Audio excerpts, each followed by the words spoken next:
Okay, well, can I first get your name and your year in school and major? I'm Jacob Chapman. My major is agronomy, and my emphasis is soils and environmental science, secondary major in natural resource conservation science, and I think I'm a senior. All right. And then, how long has Willow Creek Farms been around? The Willow Lake Student Farm has been around. The middle of this summer will be its 4th year, will be the start of its 4th year. So currently 3.5 years right now. We started a fall planting in the year of 2008 or so, I think, yeah. And how long have you been with the farm? Since the beginning.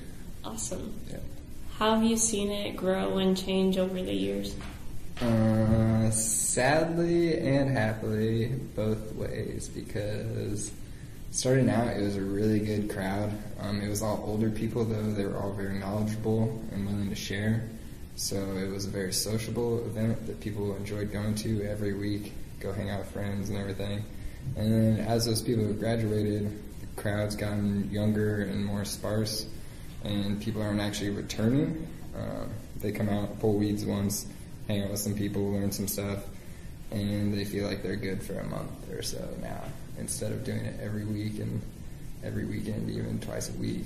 So actually participation has greatly gone downhill. When we first started out, Lainey Myers, she's the one who wrote all the grant research and came up with the structure of the whole thing, and really is the backbone of the whole thing, the creator and everything. She was amazing at getting people involved and just getting people happy about it. And we don't really have that kind of personality anymore, because a lot of it has been ran by mostly people like me. People are driven to do things, but definitely not driven to communicate with people, which is not something we tend to do. More introverted, self-driven people.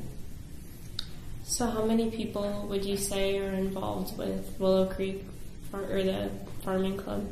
Okay, the student farm right now is... Okay, well, what I'm going to say, hopefully you're not going to bash us, but I'm just going to tell you what it is. Yeah. Right now, we don't even have enough members to recharter for the summer to have a club. We do, but that would require me to take a position like president again, which I've already done, and I'm only going to do if no one else steps forward, which no one else has, so maybe we'll do that. The only reason we would do that, really, is for an on-campus market. We can't have on-campus markets unless we're a student-affiliated club. So we need to be that club to be able to sell on campus, to be able to get our name out more. Because really, on-campus markets we never made money. We would lose money by having to pay someone to sit at the stand to sell the vegetables.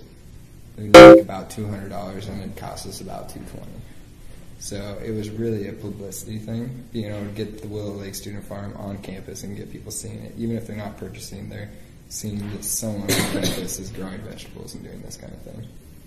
When do they start doing that again? Well, see, that's kind of where we have such a lack of participation right now. The whole farm the facilitation is mainly being done by Dr. Yonke and me, and that's really it. There's no one else really doing anything with the farm right now, so we'll probably only have enough people to work we'll be at the city market, the downtown market, which started last Saturday. We'll get at that, definitely, and be there most Saturdays to keep our name out in the public and the community. But as far as student market on campus, I don't think we'll start that again until the fall.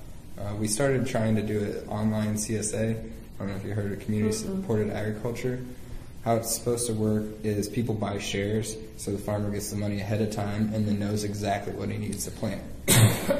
We're doing an online version that's more of like an online grocery store. You go online and you see what we have and you pick what you want. But that doesn't help us because we don't get the money ahead of time and we don't know what the consumer wants beforehand as far as planting time. So we don't have a very good system to sell our vegetables efficiently, and I think that's a very big area for improvement. And we don't really have too many marketing majors or anything like that are helping out, so it's kind of just winging it.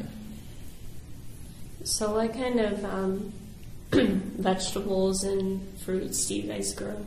In the typical season, we grow pretty well every vegetable and fruit you can think of that grows in Kansas. I mean, cucumbers, squashes, pumpkins, any kind of melon, any kind of pepper, any kind of tomato. And everything's set up in 5-foot wide beds that are 100 feet long. And we have 3 tiers of that with tons of beds in each tier. And we do crop rotations to keep disease and pests down. But we also have, we have all different kinds of berries and trees. We have cherries, apples, pears, a couple of nut trees, some aronia berries, currants, elderberries, mints, any kind of herb. And we usually, when we plant our beds though, we do like a little bit of like 6 varieties because we're definitely trying to be a diverse farm. And so if one thing does really bad one year, you want to be sure that's not the only thing you planted. And that's kind of one of our themes is plant whatever people feel like and random stuff that year. So we plant lots of different varieties of everything we plant, but broccoli, cauliflower, we've done celery, garlic, onions, carrots, spinach, pretty much whatever you can think of, beans, all that stuff. So do students sign up to do, like, if I wanted to do, like, broccoli, and that's what you do, or, like, on your plot, can you kind of do, like, whatever? This year... And does that... sorry, go ahead. Okay.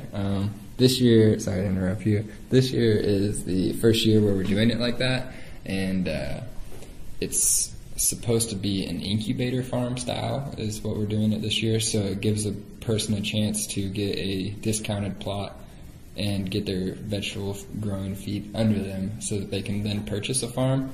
So right now we're selling beds for $30. $30, you get a 5-foot wide bed, 100 feet long. The transplants are already planted in the greenhouse and taken care of for you. The fruit and veg class sometimes even plants them for you. And then you just have to weed them and make sure they get watered. And really, the watering is my responsibility because I'm the manager, so I'll just take care of that for everyone. So really, it's the weeding. So for $30, I bought a bed of garlic. There's 200 plants of garlic in it, 75 cents a piece. Definitely clearing your money. But the purpose is for that, so that I can make some money growing produce, get my feet under me, learn the ropes, and then be able to start my own farm somewhere else. It's kind of the idea of it this year. So you can't really, if you want to do different crops, you have to just meet the people out there and work with other people, because we're trying to get it so one person does this crop so it's not confusing, because there's always been lack of communication, like, okay, well, we're both working on this crop, okay, well, they got it this week, so I'll get it next week. Well, both people are thinking the opposite thing, and then there's 2 weeks where nothing's been done. So we're always trying to adapt our system to best accommodate for that, but there's no real one way. But why we don't let you break the beds up and plant whatever you want in your own bed is because of the rotation and the potential for disease and insect pressure that comes if you don't rotate crops properly. Like some of the big, you can also get viruses and bacteria and things like that. Some of the bigger ones are from potatoes and tomatoes, anything in the Solanaceae family. Damn. Yeah. Did not know that. Yep, so that's why you do not compost your tomatoes or potatoes, because the viruses and bacteria will live in those plants in the compost, and then when you reuse that compost, then you're inoculating your crop with the virus. And so you can pretty much lose an entire crop in a year pretty easily but it's simple things like that. That's why Dr. Yonke's out there once a week for people who want to do this. There's actually a course you can sign up for this semester. It's K-State credit, and then it's 3 credit hour class. It's only like a 2 or week and a half intersession course, and then that's just to make sure you have an idea of what you're doing. Dr. Yonke will give you the basics. You can ask any questions. She's super knowledgeable, and then that kind of gets you started. And then she'll be out there like once or twice a week from a certain time to a certain time every week, so that you can always ask questions. And that way it makes it open to really anyone. We've always been a club trying to get... We've never been dominated by horticulture majors. Never. Most of our club members are completely random. Like, we have English majors, I'm agronomy, we have